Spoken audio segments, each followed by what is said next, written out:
Just when you thought things couldn't get any worse for the 49ers after getting humiliated by the Bears on Sunday Night Football, they did. Plus, Kyle Shanahan said one thing in the conference call that many 49er fans had been hoping he would say, and it's about accountability. You'll hear it next.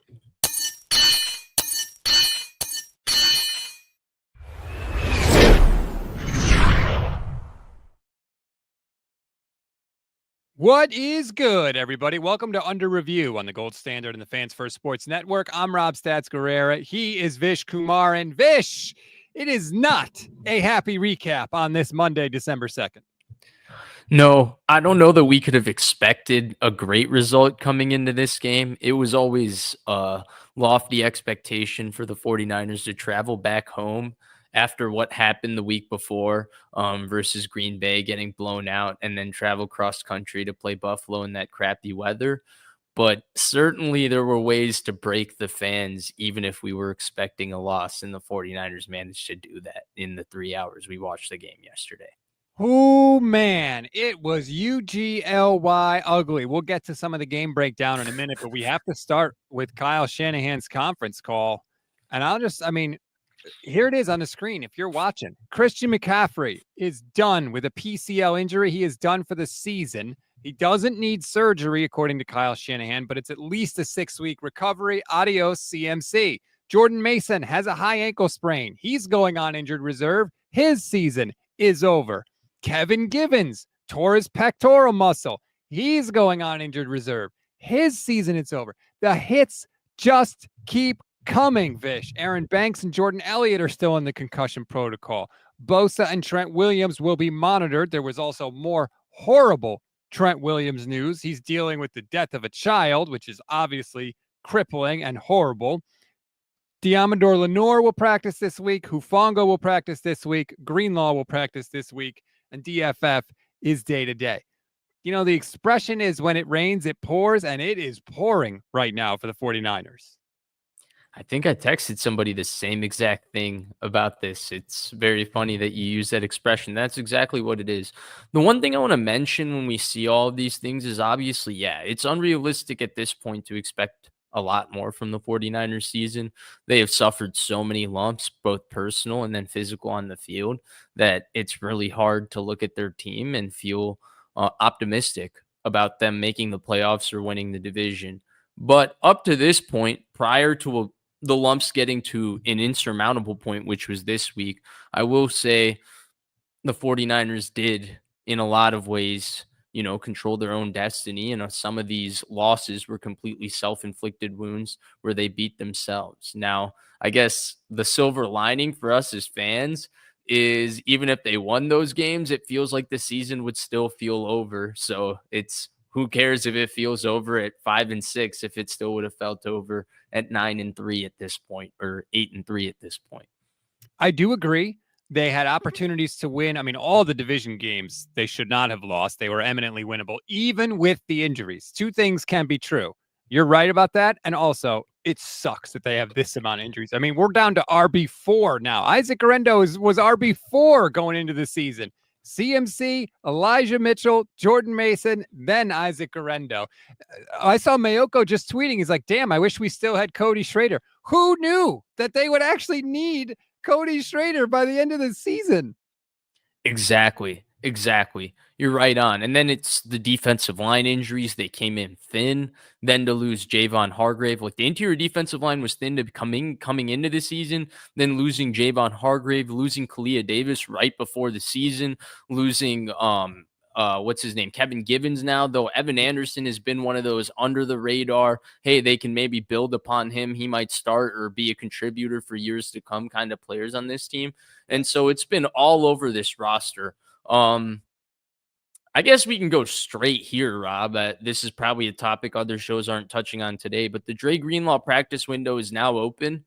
I feel like it's worth bringing him back, kind of getting his feet under him at the end of this year, so it doesn't feel like he hasn't played football in 2 years when he really returns next year when they need him. But how do you feel at this point, given that the 49ers don't have a lot to play for? Greenlaw proved his worth a lot by just not playing this year. It showed how much they need him, his physicality, his presence, the tenor he sets. It represents who this defense is. Dre Greenlaw is the heart and soul of this defense. We learned that this year. That was a lesson I learned. I didn't know that. What do you think they should do with him? Well, I think they have to because he's a free agent after the year. And you got to figure out if you want to re-sign him, like you need to see what he looks like. He doesn't have to be the Dre Greenlaw that we know and love right away, but you'd like to see that hopefully some of that's still there, that he's not a complete shell of himself. So they need to play him because they got to decide what to do with him from a financial standpoint. And we'll see if, I don't know what interest he would have around the rest of the league, but he's one of the few guys, one of the few vets that I would still want to see play down the stretch of the season because 2025 matters. And like you said, there's a major hole, not just in terms of ability on this defense, in terms of attitude and juice and toughness and tackling. Like all of that is there in 57, and it has been conspicuously absent this year. And I love that you went straight there. First thing I want to say is I know he's a free agent. My entire thing with it was perhaps they hold him out through the end of the year and then try to sneak him right back onto their roster saying, hey, nobody has seen you. You've already rehabbed here all the way through. Why not just stay here on a quick 1-year deal? You know us. We know you. One of those types of things. We know how the business of the NFL works. But coming back to what you were saying in terms of the attitude of this team, that's really what's been missing. The people that have walked out of the door have been the people that represented the attitude of this team. And that's where the biggest difference in this team is, yes, 1 through 8 is always excellent on this roster. But the difference between player number 8 and how good he is and player number 9, that discrepancy has gone down year after year after Kyle Shanahan. And this year it was at an all-time low in a way that the 49ers depth could not bail them out when a lot of 1 through 8 either regressed in Deebo Samuel's case or got injured in the case of Christian McCaffrey or Nick Bosa or Fred Warner, who's dealing with something. But the guys that walked out of the door also represented the attitude on defense, right? Dre Greenlaw was one. He didn't play. But then Jimmy Ward was tough guy, physical guy. He brought it. He was the guy who represented the attitude of this defense. K'Wan Williams represented the attitude of his defense. He kind of went under the radar. Deommodore Lenoir has played the slot really well this year, but they were missing the slot position the last couple of years. So there have been a few different guys. Aziz, there you go. There's another one. Of course, Eric Armstead. Yes, he was not reliable at the end of his career and making a lot of money, but they didn't necessarily replace him, even though they didn't have to keep him, if that makes sense. And so there was a lot of leadership, a lot of toughness, a lot of physicality, a lot of attitude taken away from this defense, and they didn't bring that back. They tried to replace it with, bargain bin shopping with Devondre Campbell and Yetur Gross-Matos and Leonard Floyd, and they tried starting Ji'Ayir Brown, who they weren't even convinced about last year. There were a lot of things that they did from that standpoint, Rob, and it didn't work out for them. Unfortunately, no, and you're right about that. And this is where we are now. We'll see what happens with Greenlaw. They do need to get some of that juice back. Like Tanisha just said on the screen, this is a finesse team. There's no dogs on the field, or not enough dogs, I should say. Let's get to a couple of super chats quickly. JCG 1987 says Niners should have done a Bills, got rid of a flash in the pan wide receiver 2 and traded their wide receiver 1, who used his family and friends and social media to cause contract drama. Excuse me. And then Antonio says Givens and Mason are hurt, but Shanahan haters told me the injuries can only be caused by overuse and bad coaching. How can this be? The McCaffrey thing is like, that was as nondescript a tackle. Could have happened on literally any run that he had, Vish. And if he was just a half a step quicker, he breaks the tackle. He goes for a touchdown. The Niners have the lead in the game, and he's not hurt for the rest of the season. And I also think, I don't think we ever give enough credit. And I know I've said it the last few weeks on this show, but who's going to tell Christian McCaffrey that he should play less football? Who's going to do that? Who's going to do that? And it sounds like I'm joking when I say it, but think about how passionate the best people at their jobs are at what they do. Think about how obsessive they are about playing every snap. Jerry Rice at 40 wanted to run every route in practice. There's a bunch of reporters who tell those types of stories. Christian McCaffrey is that sort of obsessive athlete. It's not like you can simply just take him off the field. He feels like he gives his team the best chance to win on every single play, and he leaves his heart out up there on every single play. I think the irony of it is the conversation started this morning, and then Kyle Shanahan hit everybody with the update that Mason also got hurt, which made the entire conversation of play McCaffrey less and play Mason more redundant and moot, because it seems like, well, what about protecting Mason? And anytime Mason has gotten run, he's gotten hurt. That's not an opinion.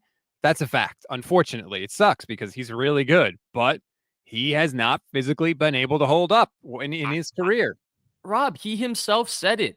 Yeah. We said it on this show. He did not come into this season like a guy who was equipping himself to be able to carry the ball 250 times. And that's why he started off this season great, and he looked really hot because he's a talented runner. But as weeks went on, he got less disciplined. He started missing holes, and he didn't run the ball as effectively simply because he got worn down. And he's a good player, but he was not a good player that expected to start, 15 games this year.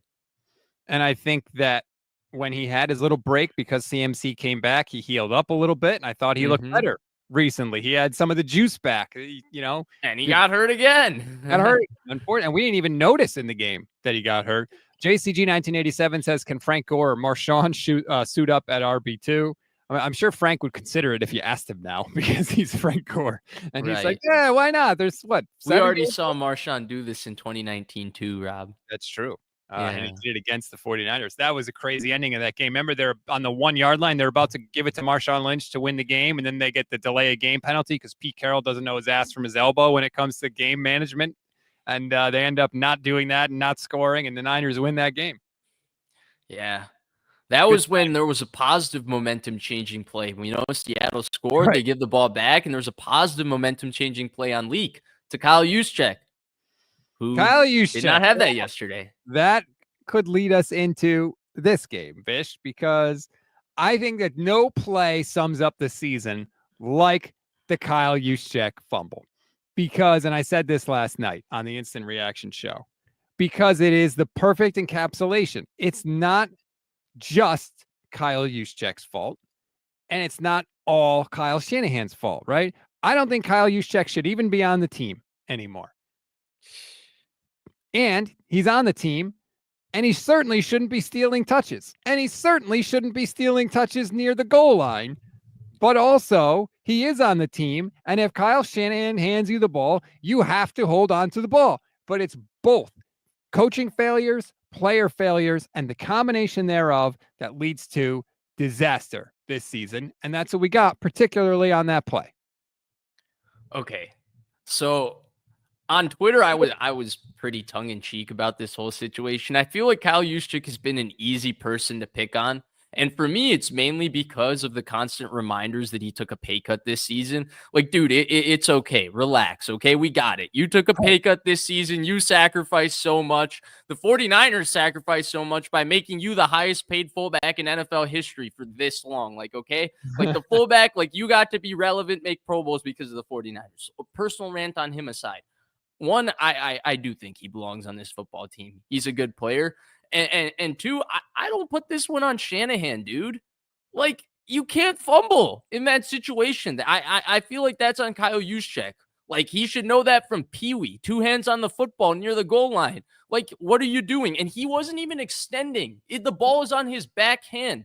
This is an inexcusable play for me. And I know it's a bad way for us to start the show because you are the Shanahan defender and I'm the Shanahan defender too. And I'm already like defending him. And I think there's a bunch of things we can criticize him on going on and on about this show. But Rob, I can't put that play on him. Like, number 44 has made 7 straight Pro Bowls, Rob. 7 straight Pro Bowls. He has no competition, dude. That's why.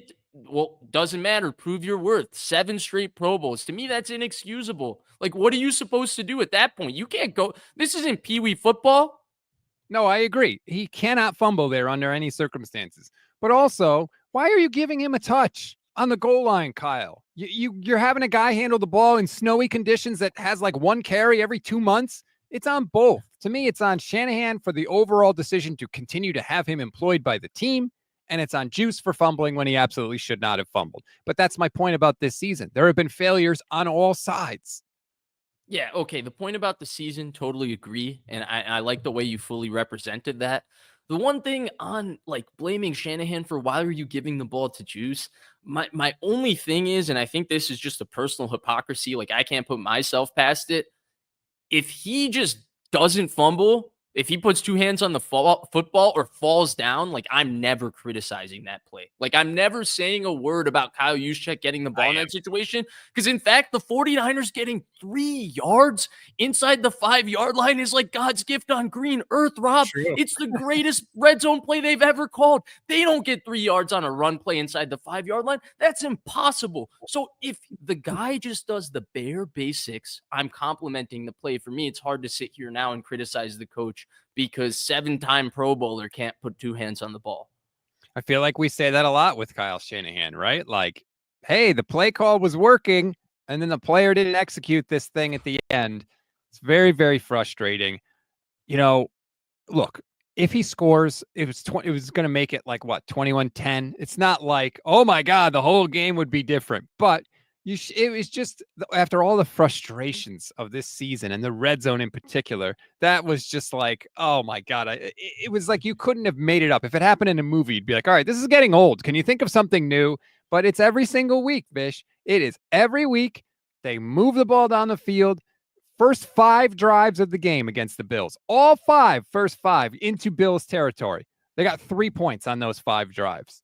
Like, it is so bad when they get in that area, and it just seems like they fall apart. Perfect example.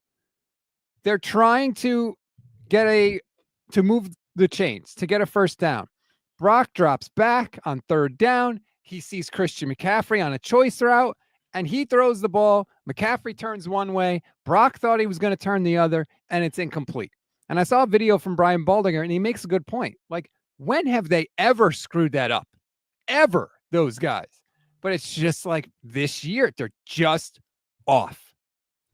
And that's the big thing, right? Like, this is the worst execution football team in the NFL. And I seriously mean that. A lot of people say, oh, this team hasn't played together this much. This team hasn't done this much. This guy hasn't done this much.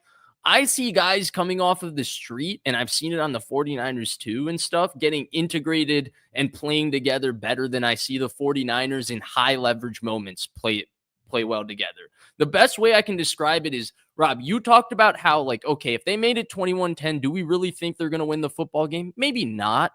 But they don't even put themselves in a situation to 49ers themselves, if that makes sense, right? Mm-hmm. And what I mean by 49ers themselves is when you have a big lead, the other team just puts a little bit of pressure on each one of your drives by hanging around, and then it turns into an execution football game, and we know the 49ers can't execute for jack diddly squat, despite being the 7th oldest team in the NFL, which is in and of itself an oxymoron, and why they should have retooled this offseason like certain people on a certain show recommended. Maybe we can get to that later.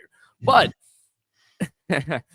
jokes aside, what I mean to say is they don't get themselves in situations where they just don't execute. And it's very problematic because there's a lot of veterans on this roster. I know there's a lot of injuries. There's been a lot of turnover, but their best players don't even execute well enough in high leverage situations. And that's not typical of a team that's been to 4 straight NFC championship games, a team that's supposed to have the long-standing culture and the winning of the 49ers. They don't look like that sort of team. They look like a young team. That's what they look like. And that has to go to the head coach, right? It has to. I mean, not all. Yeah, 100%. Discipline starts from up top. The fish stinks from the head, like my grandfather used to say. And Kyle Shanahan is the head of the 49ers. I knew it was going to be bad, Vish. I mean, they're doing stuff. The lateral play to Josh Allen is like, the Bills are like, screw it. Let's just chuck this around because nothing bad can happen to us. What are we going to fumble and turn it over? So what? We're kicking their ass. They lateral to Josh Allen. He runs it in for a touchdown. It was embarrassing. If Trent Baalke was in the press conference or the press box, he'd be pounding the table. And literally, I think Javi Vega retweeted the Jed York apology from all those years ago. And I was like, did he do it again? Because it was that bad of a performance. I had to check the date stamp. When you brought up Trent Baalke, I was literally thinking about the Jed York tweet. So that was great. I guess symmetry between the two of us. For me, I guess the biggest thing that I find frustrating is, you know what, Rob? I just lost my train of thought. Happens to all of us. Invisible Biscuit says they look like an old, tired team. Yeah, and like I heard Lombardi talking about that too, and I've cited the rest differential, and I get all that. I do think that's a part of it, but it wasn't inevitable, right? The Chiefs have just as many late playoff runs as the 49ers, and they're finding a way to get it done. They don't look like world beaters, but they're getting it done. So, is it part of the reason? Yeah, it's not one thing. It's a combination of all of these things together. That's how it snowballed. Oh, sorry.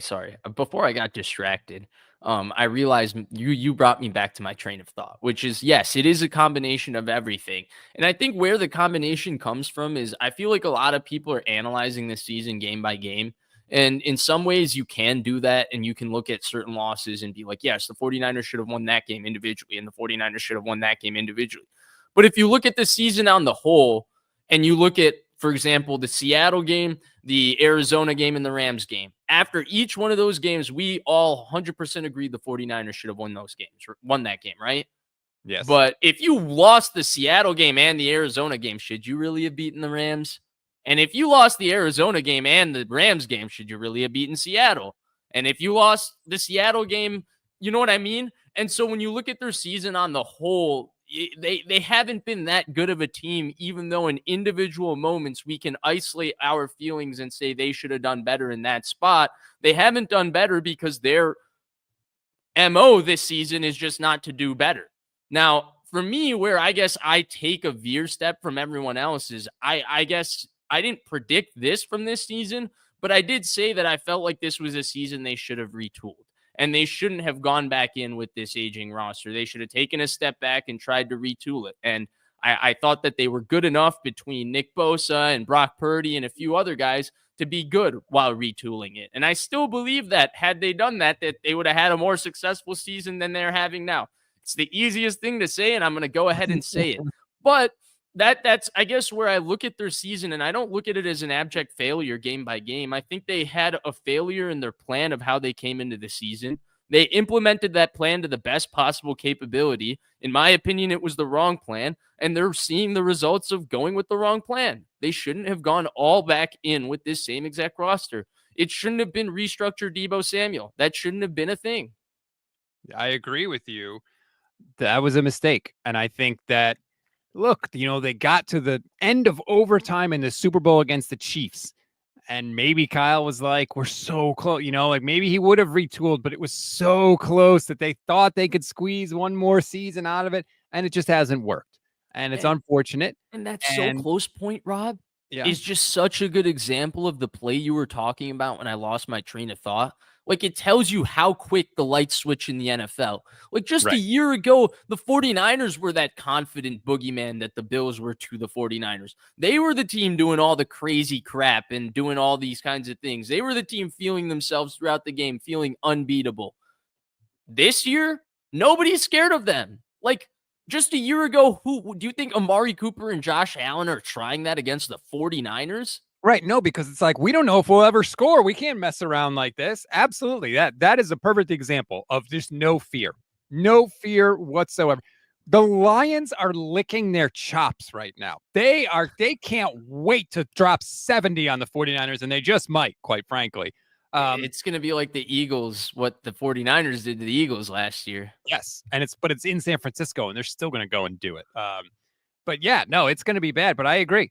Nobody's afraid of this team anymore. They're just not. The defense is toothless. It's unbelievable. And the thing that I can't get over, because you get blowouts like this because the team continues to turn it over. And the 49ers did it last night. 3 more turnovers, 6 turnovers in their last 2 games. No takeaways by the defense, by the way, just to make that even worse. This team under Kyle Shanahan, more often than not, gives the football away, whether it's interceptions, whether it's fumbles, whatever it is. Vish, I was looking it up as you were talking. 2017, they were -3 in turnover differential. In 2018, they were -25 in turnover differential. And yes, that was dead last in the league. Then they were +4. Then they were -11, -4, +13, +10, -3 this year. They constantly turn the football over, and it's been different players, different quarterbacks, different coordinators. I don't know what the hell is going on. Why does this team more often than not have such crippling turnover issues? To me, turnovers are a direct indictment of the exact thing we were talking about in the last topic, Rob. They're just an undisciplined football team. And it starts with Kyle Shanahan. And I'll say something, I have defended Kyle Shanahan. I still think he's been, overblamed for a few of the things that have gone on this season. And I think some of the fire him stuff is ridiculous. Now, do I think he takes the most blame for the 49ers season this year? Sure. But I don't think just because you do something poorly, that immediately means you need a consequence. I think that his consequence is that his seat is now hotter than it would have been a year ago. And that's the result of it. But I don't think that they should fire him. Separate topic aside, coming back to what you were saying, Rob, they're just an undisciplined football team because he doesn't seem to care about the details as much as I thought he would. And one of the things I used to do when I first started coming on the YouTube medium and liking Kyle Shanahan and all of this was compare him to Bill Belichick. He's not Bill Belichick, Rob. And it's not that he's not Bill Belichick in the sense that he's not going to achieve what Bill Belichick is. Well, he's not the same detailed, insane psycho that Bill Belichick is. Case in point, when you ask Kyle Shanahan about going into a rain game, right? What do any former Patriot, they're all on podcasts now, Edelman, Gronkowski, McCourty, Brady, they all talk about how they would prepare for the elements. The 49ers don't prepare for the elements. They don't practice with wet footballs that week. The Patriots were one of the most buttoned up special teams execution teams we've seen in the league in a long time. And it started with the fact that Belichick's first job under Parcells, before he was the defensive coordinator, was as a special teams coordinator. Kyle Shanahan, for a head coach's son, a guy who's been around football the whole time, a guy who should understand the business of winning, the guy who should understand all three phases of the game, he does not see it. He does not take special teams seriously. He has not been able to solve this issue. They have a consistently terrible special teams, not a special teams that doesn't just, it doesn't do anything. It's a special teams that loses them games, and they don't know how to draft kickers, punters. Bill Belichick saved Nick Folk's career.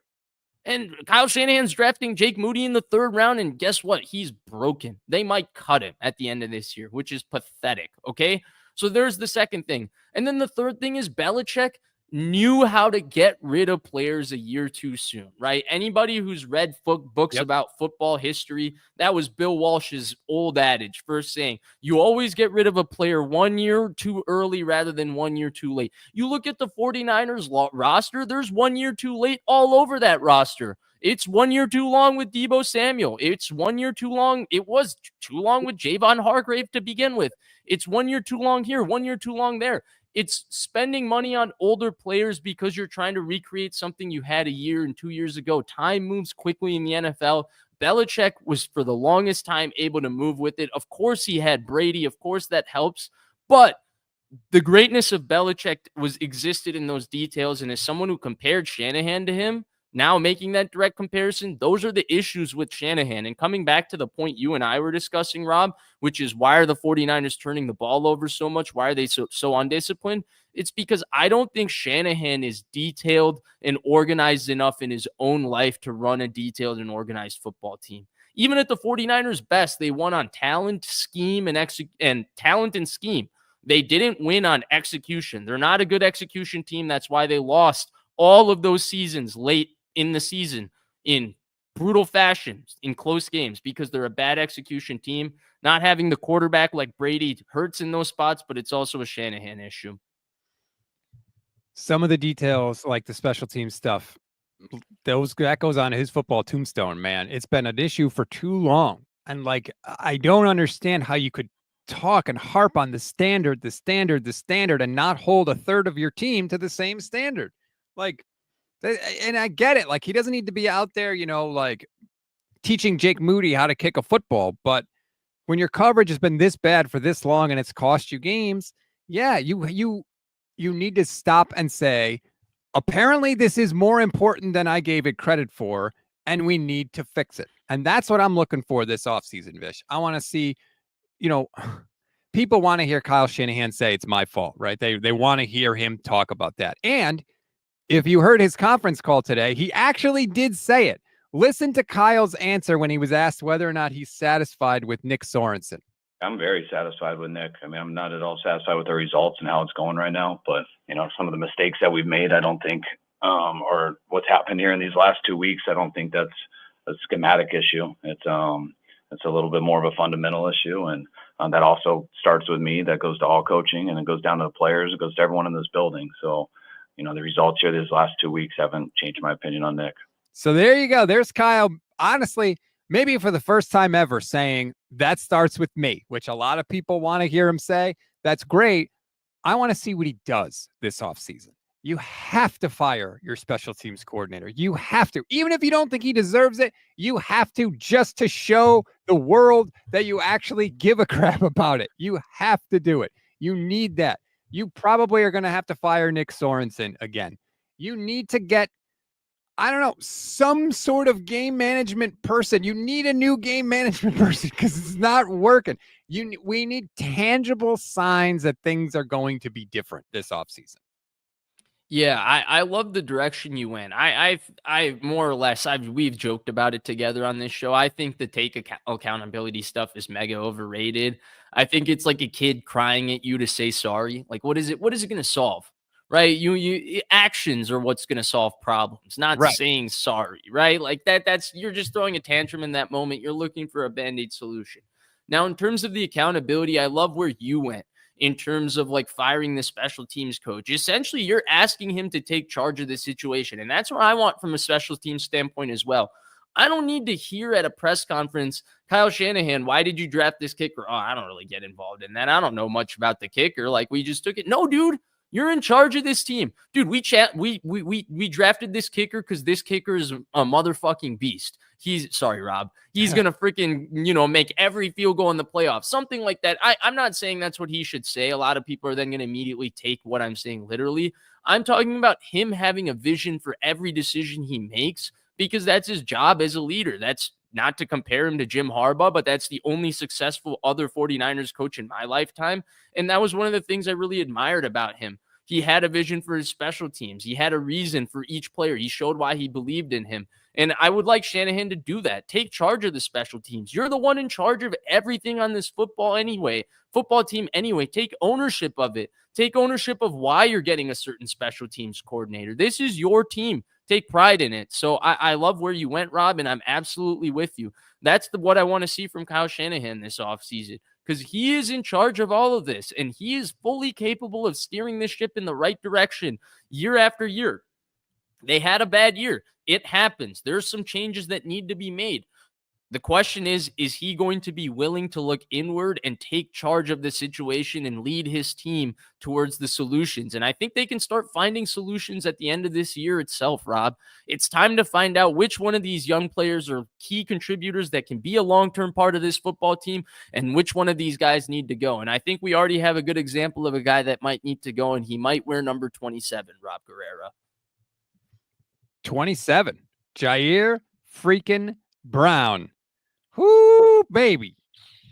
There are a lot of plays where you're like, where's the edge? Who's supposed to set the edge? Where is? And it's 27, and he's just lost in the sauce. He's just spinning in the wash, man. And the guy's going right around the edge and scoring a touchdown.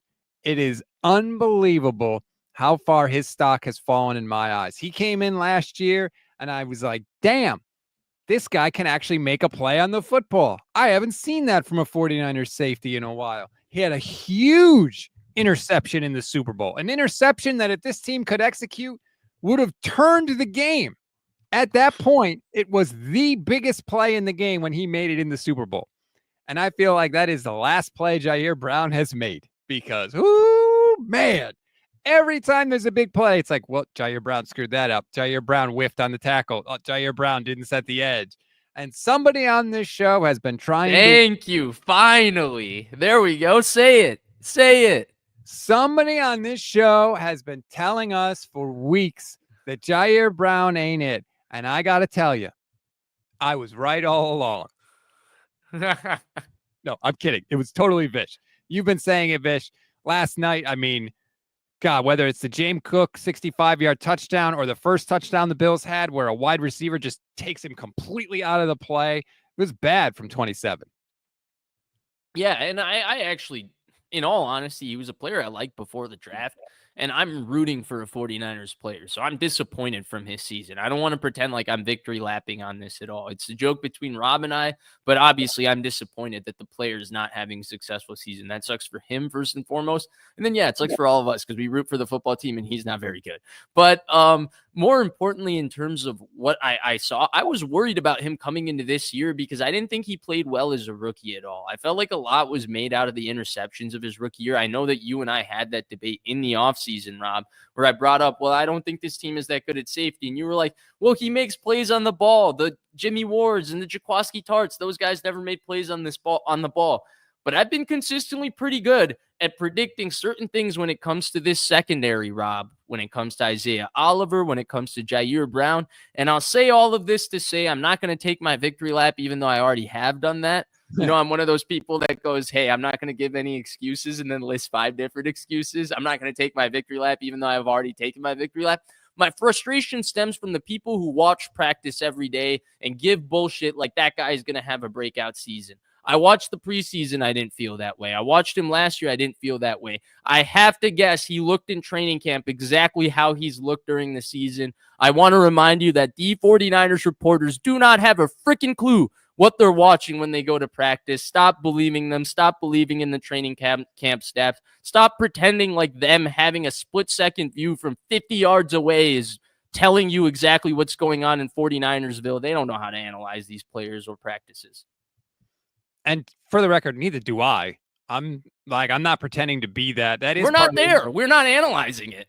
Right. And like, honestly, even if I was there, like you just said, what am I going to see from 1 billion yards away? You know, when there's 60,000 things going on at practice, he doesn't seem good. And maybe he can be better. I don't know. But right now he's playing poorly. And Talanoa Hufanga's practice window is going to open this week. So maybe he can come back, and maybe if Hufanga's there, Ji'Ayir Brown can be put in a different position where he performs better.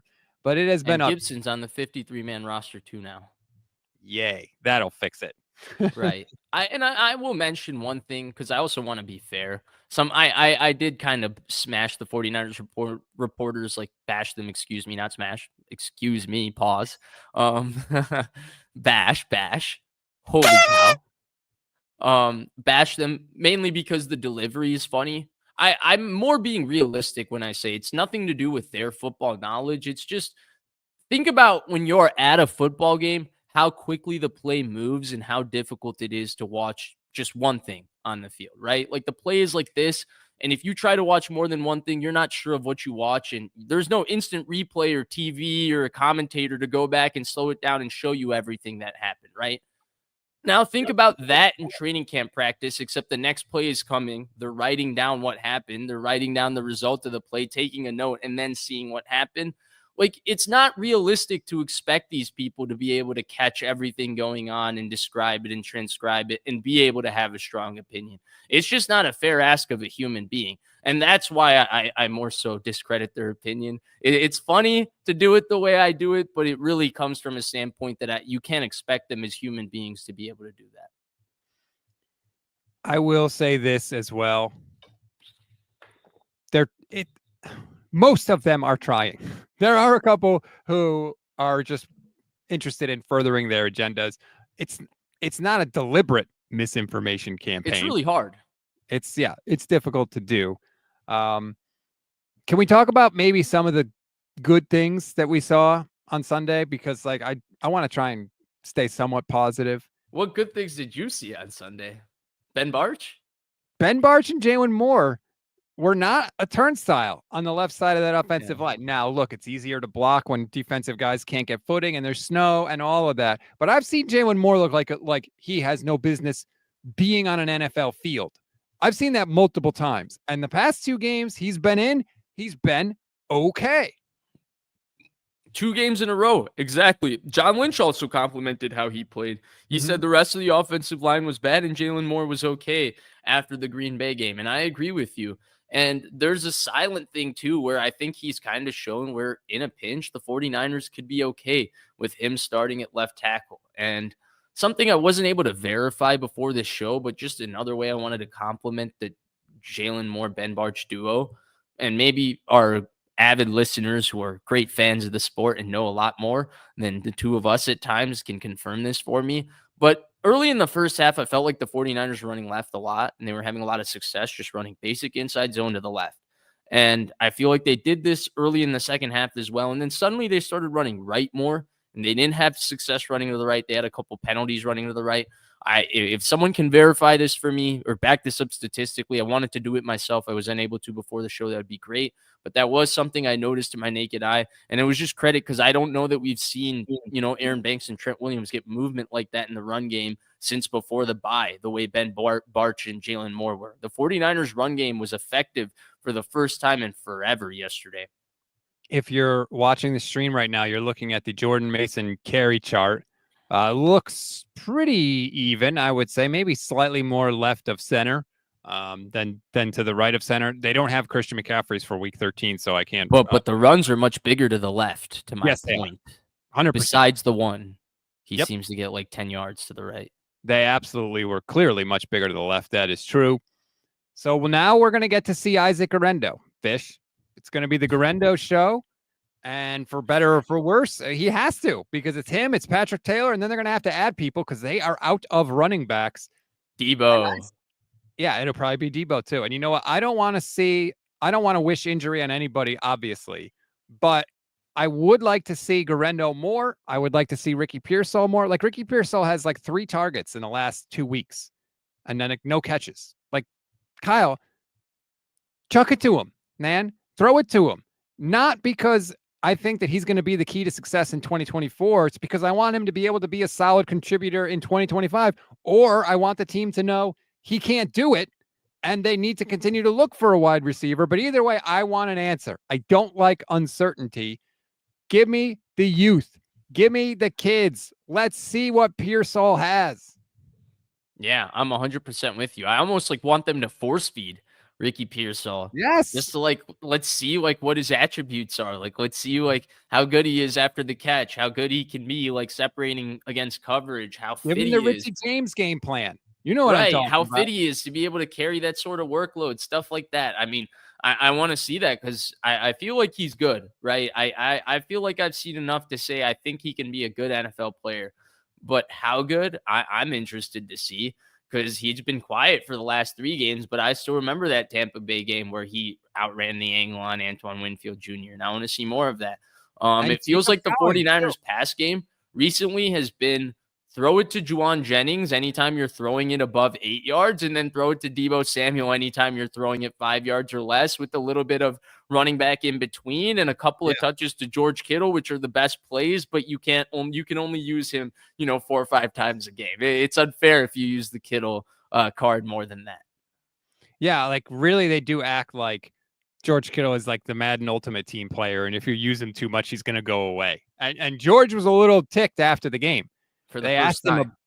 For the first time, they asked him hey, you didn't have a catch after the first play of the game. And he was like, nope, I didn't.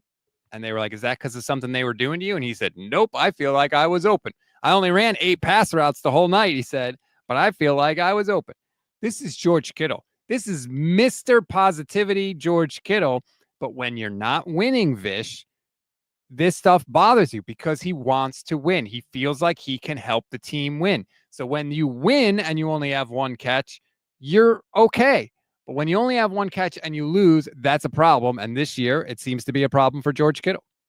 And I think this year it's gotten to a point where in years past, there were other guys contributing that maybe you could argue they were having good enough seasons where they should maybe get the ball more than Kittle, right? Like Brandon Ayuk last year, Christian McCaffrey the last 2 years, Deebo Samuel 2 years ago. But this year, far and away, other than Juwan Jennings, George Kittle has been the best weapon on this team. He's been outstanding. He's been good blocking. He's been very good in some games, not as good in other games, but he's been an excellent receiver. He's having an outstanding season again. And he's not complained in losses when he's not gotten targets before, Rob. So I think it's more than that. I think it's the fact that he genuinely feels like now it's hurting the team that he's not getting the ball. They're not winning because he's not getting opportunities to impact the game.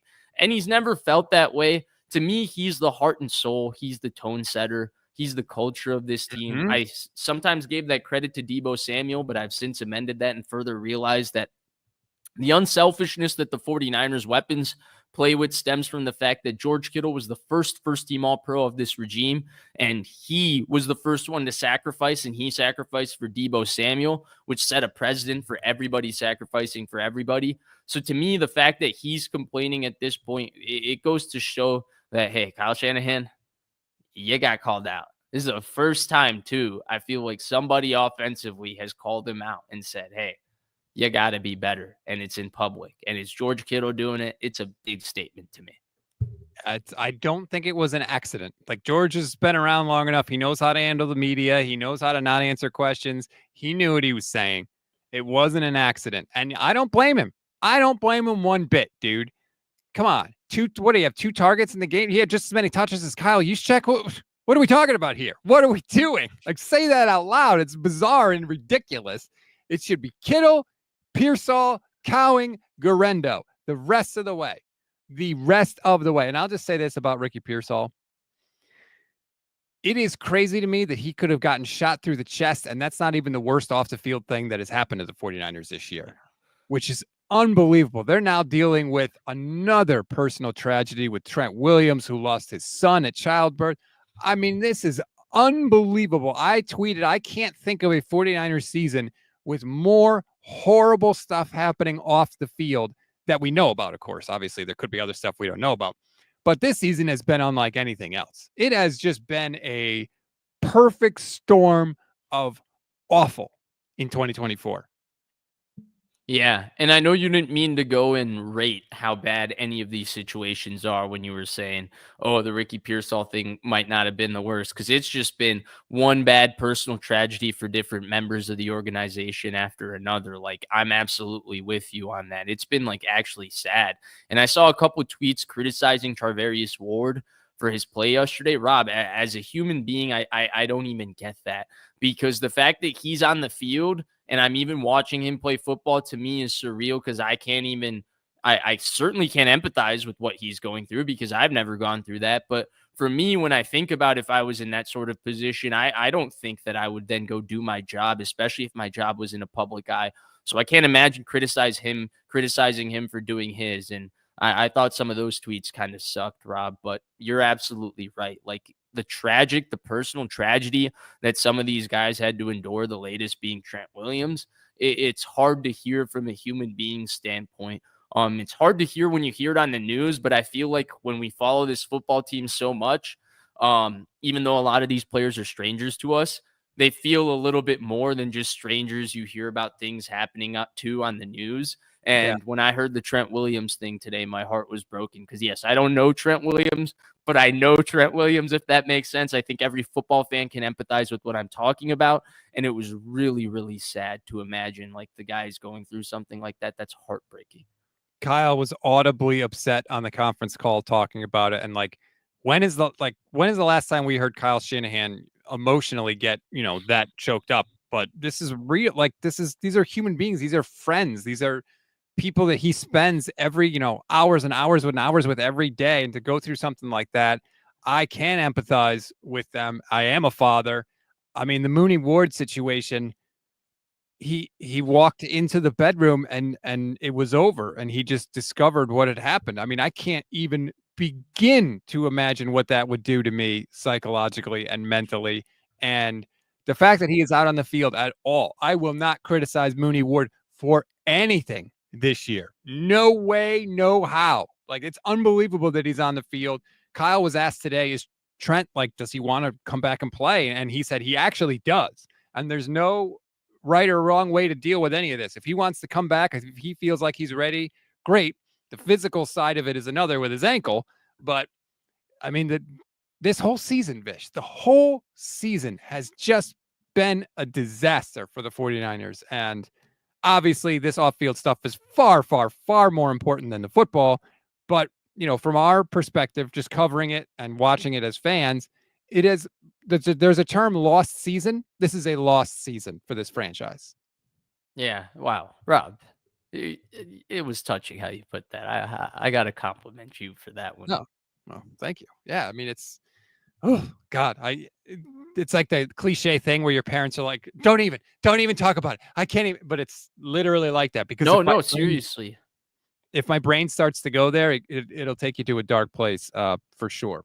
So, all right, let's try and change the subject here. We're 50 minutes in. We're basically done. There's a lot of Pearsall discussion in the chat, Fish. He's a bust. He's not a bust. Let's put that to the side and talk about the guy throwing him the football. Precipitation. Brock Purdy fumbles without being hit for the third time this year. What do you make of Brock Purdy? I asked Kyle today on the conference call, is he going to be limited throwing? What's the deal with Brock Purdy? And Kyle said, not limited at all. He's totally fine. He didn't even come in for rehab today. So if that's the story that they're going with and he ain't coming in for rehab, then I can judge Brock Purdy, and I have judged him, and he has come up wanting. So I don't feel like he's come up wanting for me. I think there was a point in this season where maybe I thought he was better than he might actually be. And I think there was a point in the beginning of this season where I was like, oh, this is a guy that maybe can realistically carry an offense. Because there was the start of this season in early September, the way he was playing with his legs, the way he was throwing the football down the field, how accurate he was, how consistently aggressive he was, how many plays he was making outside of structure, all of that. I was like, yeah, this maybe can be the kind of guy that can carry an offense. Now, since then, he's dealt with injuries, he's dealt with turmoil surrounding him, but he also exactly hasn't played too well. And I think he falls somewhere in between where he's the kind of guy that can carry the offense on a certain day. He's the kind of guy that if he's well supported, the offense can be really good, but he's not the kind of guy that you can ask week in and week out to carry the load that we're seeing Josh Allen, for example, on the other side. Like, that discrepancy was visually obvious to us between Purdy and Josh Allen. And to me, that's okay because, Rob, one of the biggest talking points I hate in the current NFL, and one of my favorite analysts says it, and I got to say she's just wrong, Mina Kimes, on this, is that quarterback play is better than it's ever been. I think that's total bullshit. I just take back 10 years ago. Rob, the league 10 years ago, Alex Smith was like the 20th best quarterback in the NFL. Alex Smith is a top 10 quarterback in this current NFL. And you say that like I'm joking, but Jared Goff is a top 8 quarterback in the current NFL, okay? It's all kinds of whack with where quarterback play is. And when I look at the landscape of the quarterbacks coming in, though this class was promising, this class was supposed to be historic in terms of how much talent there was. College isn't very good in terms of the quarterbacks that are coming in. I don't see a lot of good quarterbacks across the league. For this league, I feel like Brock Purdy is definitely above average. I think he's better than solid. I think he's a guy that the 49ers should keep moving forward. My only takeaway is that he's maybe not as good as I thought he was at the beginning of the year, which was the kind of guy that can carry the offense. The kind of guy that's, maybe the tier I put a Matthew Stafford in. He's just a little bit below that, but that's okay. In this current league, Rob, you're not getting a lot better than that. I mean, 2014, you had the Andrew Lucks, you had the Russell Wilsons, you had Brady, Rodgers, Manning, you had Rivers, Stafford, Ryan, you had Carson Palmer winning MVPs, you had Cam Newton, you had all kinds of guys. Now what do you have? Lamar, you have Mahomes, you have Josh Allen, Burrow, Herbert then, and then what else? What else do you got? I think from a physical standpoint, like being able to run and throw and that sort of thing, maybe the level of quarterback play has never been higher because like we didn't have a dude like Mahomes back then. But yeah, I mean, when you name all those guys, you're like, holy crap, that's pretty freaking good. But that's not my concern. My concern as a 49er fan is what is my quarterback going to be? And I am sorry. I can't pay this guy $60 million. I cannot do it. Not when I got to check the weather report. Like last night was such a stark difference.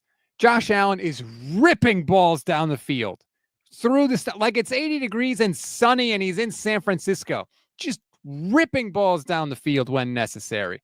No problem throwing the ball. Brock Purdy looked like he was afraid to throw the ball 10 yards down the field. Looked like the whole game plan had to be catered around him not throwing the football very far. It looked like what he looked like when he played against the Eagles in 2022 in the NFC Championship game. Okay, so let me ask you like this, because you and I actually touched on this topic a little bit on the phone this morning when we spoke briefly, and I think it would be good for the show. So I'll frame the question to you like this, okay? If you don't pay Brock Purdy $60 million, right? Part of my fear is there's not a great quarterback landscape to dig into, right? Like there's no next guy in the veteran market. You don't really love the young guys coming into the league. I don't think Shedeur Sanders is realistic for the 49ers, and I don't think he's this can't miss guaranteed to be good prospect either. And I don't look at like there's not that many guys in college football that you think, oh, that guy's coming the way you might have thought of a Caleb Williams, excuse me, almost a Caleb Daniels 2 years ago. Coming to that, the other option for the 49ers then, okay, you don't want to pay Brock. So would you rather, if you don't pay Brock $60 million, would you rather get $33 million, that Baker Mayfield, Geno Smith, $33 to $40 million deal for Sam Darnold, or would you rather pay Brock $60 million? Because I feel like those are the kind of options the 49ers are fishing in between. What's your take on that? Well, I don't want any part of Sam Darnold. This team has a turnover problem, and Sam Darnold turns the damn football over, so I don't want any part of that. Look, who thought that they could find Brock Purdy where they found him, right? That's your job as a team, to go find a quarterback, turn over every stone and find a guy. But the worst thing you can do is pay a guy that's not it, that doesn't deserve it. And at $60 million, I need a quarterback that could access all his skills all the time. Kurt Warner had a tweet today about, Brock Purdy, he couldn't use his skills in the snow because his skills are processing and anticipation and all of that. Well, guess what? I'm paying a guy $60 million because he can do that stuff in those conditions. That's why you pay him $60 million. You don't pay him $60 million for the 75-degree day in September. That's not why you pay him. You pay him to be able to produce now in the rain, in the snow, with guys out injured, right, all that stuff. And I'm sorry, Brock this year, more often than not, has shown he can't do that. Right. And I think another way to put it too is the perspective is like this. And I'm just going to reiterate your point in just different words. And it is that if you're making $60 million, you make so much of the salary cap that essentially every game has to be about like making the game plan like you making plays on third downs, you making certain throws. And it's not just because, hey, like that's the job of the quarterback. It's just because realistically, you make so much money that the roster around you expects that from you for them to be good. And there are too many games, and we've seen it this year. And yes, they have not supported Brock Purdy well this year, and they have not supported him well from a play calling standpoint at times because they've taken the screens almost completely out of the offense. They don't run after the catch very well. There's been in and out offensive linemen, in and out wide receivers. I agree with all of that. But we've seen games where they don't even really make Brock yesterday. They didn't really make him a part of whether they were winning and losing in that game. Like the game was lost and Brock Purdy didn't even get an opportunity to put a stamp on it. And even when it was lost, it wasn't like they were dropping him back and seeing what he could do for them in the snow. They didn't feel like dropping him back in that snow was going to be their best possibility coming back in the game. They were trying to make it ugly and run the football and get a turnover here. And so it's not an indictment of him because he's a good player, but you nailed it because you see that discrepancy on the other side. Yesterday marks it for you. Because every game the Bills go into, as Jalen Hurts says, rain, sleet, or snow, Bills are going to go with Josh Allen. Yeah, I mean, and look, we saw what happened the last time Kyle Shanahan got to see Josh Allen, right? He was like, holy crap, I got to get me one of those. And then they tried to trade 3 picks and first they tried to trade for Stafford, and then they tried to get Trey Lance. 49ers George 365 says John and Kyle may not work every time, but I love Stats and Vish on Mondays works every time. Thank you very much. That's sweet. We appreciate that. And it's, people make it seem like I have this, animus towards Brock Purdy. I don't. I really don't. But you mentioned Baker Mayfield and Geno Smith, right? Those teams are not threats to win the Super Bowl. They're not. Nobody thinks the Seahawks are winning the Super Bowl. Nobody thinks the Bucs are winning the Super Bowl. So it's great that they have their quarterback on a $30 million a year contract. You want to know why? Because they're not good, and they're certainly not good enough. So great. Brock Purdy, get all the money you can get. I don't want it to come from my team. I'm sorry. And if they have to go next year and they have a worse quarterback and they're not any good next year, that's okay. I'm willing to walk in those waters. I am. Now, it's on the organization, everyone on the organization, Kyle, Brian Greasy, everybody, to turn over every rock to keep trying and find somebody. But I cannot pay this guy that money. I can't. And I like a lot of what he does. I love his scrambling. I love the stuff outside the system. I think he has shown it is clear that you need that type of quarterback. Even if you have Kyle Shanahan, you desperately need that type of quarterback. So that's something that they should consider when they're looking for their next guy. But like, even if Brock said, I'll take $30 million a year. No, sorry, man. I'm not doing it. I disagree. And this is where I'm a little more flippant for sure on this one, because I definitely vary on paying Brock Purdy not. But I'm more unsure on this one than I was on Garoppolo. Because to me, Garoppolo was at the level where you can find a guy he can play like that. Like, Garoppolo was at a certain level, but there's a lot more guys realistically in the NFL that you can find to replace Garoppolo. With Purdy, I think it's not just any guy that can be as good as Purdy, if that makes sense. I do think that there is a better than average threshold that you need to be for the 49ers to say realistically they're getting an upgrade with him. And so that's where I'm a little hesitant too, because like I said, I don't love the landscape of quarterbacks that are coming into the league in general and stuff like that. So I don't feel confident in saying, oh, they can replace Brock Purdy with something that's sufficient towards that. And it doesn't make sense. I don't know how I explained it, because I don't think I did a good job explaining, but you nodded a lot. So I love the way. No, I agree with you. It's easier to replace. It was way easier to find a guy that could do what Jimmy Garoppolo did than it is to find a guy to do what Brock Purdy did. It's going to be hard. It's not going to be easy. I completely agree with that. That doesn't mean you shouldn't do it. And I think that they should. Andre makes a really good comment. Andre Garibay, YouTube channel member. Kyle doesn't have time to develop another young quarterback. He will stick with Brock or bring in Cousins. Unless he drafts a guy and they keep winning, which would be highly unlikely. Andre's right.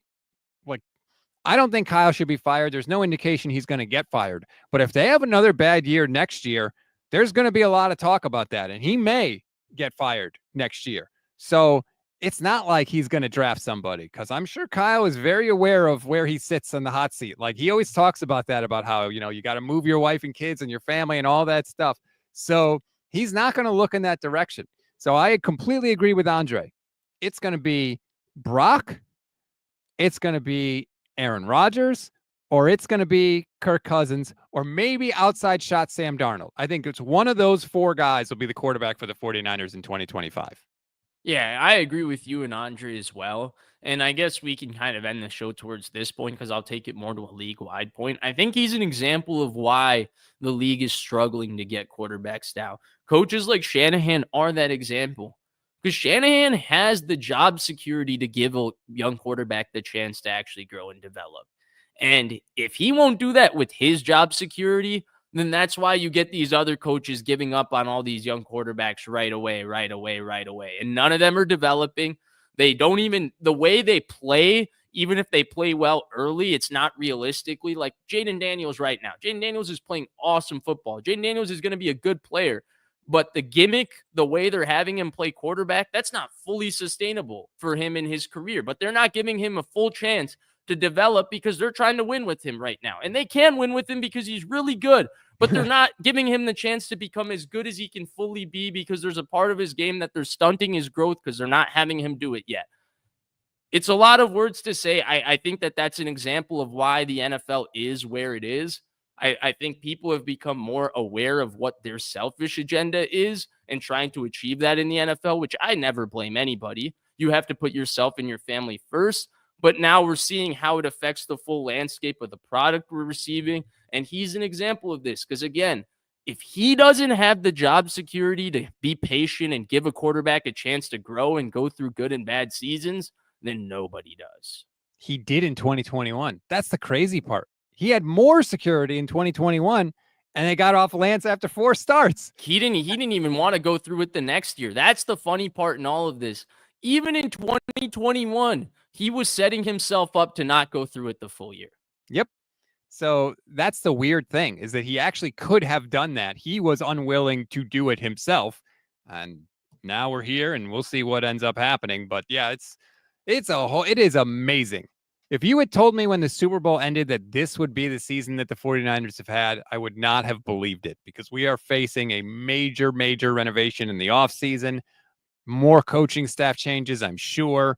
And through the good and bad of it all, whatever happens, we will be here with all of you, and we hope that you will be here with us. Please rate, review, and follow the Gold Standard Podcast Network wherever you get good audio podcasts. Please like and subscribe to the YouTube channel. We are so close to 20,000 followers. We are less than 200 subscribers away from 20,000, which blows my mind, because we came into the season at like 14,000. And thank you, everybody, for all your support. It is blowing me away. Your support lets me do this to feed my family. I have no other job. It's this. So I am nothing without you. And I'm so grateful to you, Vish, and everybody that we have on the team here, Michelle, and yes, begrudgingly, Levin, and Steph, and Jason. Thank you, everybody. 20,000 YouTube subscribers blows me away. We're going to do some giveaways also. We're going to do some homage giveaways when we hit 20,000. So we'll have some cool Niners gear that you have a chance to win. And we're very, very appreciative of that. And you especially, Vish. I know you're going to be off the next 2 weeks, which stinks for me, because now I got to get through the slog of this 49ers season for the next 2 weeks without you. Let's hope they get a win somewhere here and there. Them losing to the Bears, like, come on, dude, I can't suffer through that again. Will they have a win while you're gone, or will they still be winless when you get back? If they don't beat the Bears, dude, I think that might be the toughest loss for me to stomach. God help us. I had that as a loss before the year started, though, Tim, in my defense. So I mean, dude, I think I got all my losses right. I don't think I got my victories right. Well, yeah. Yeah. Needless to say. All right, everybody. Thank you for joining us, Vish. Thank you. And we'll talk, Vish, you and I will talk in 3 weeks. Sounds good. See you guys.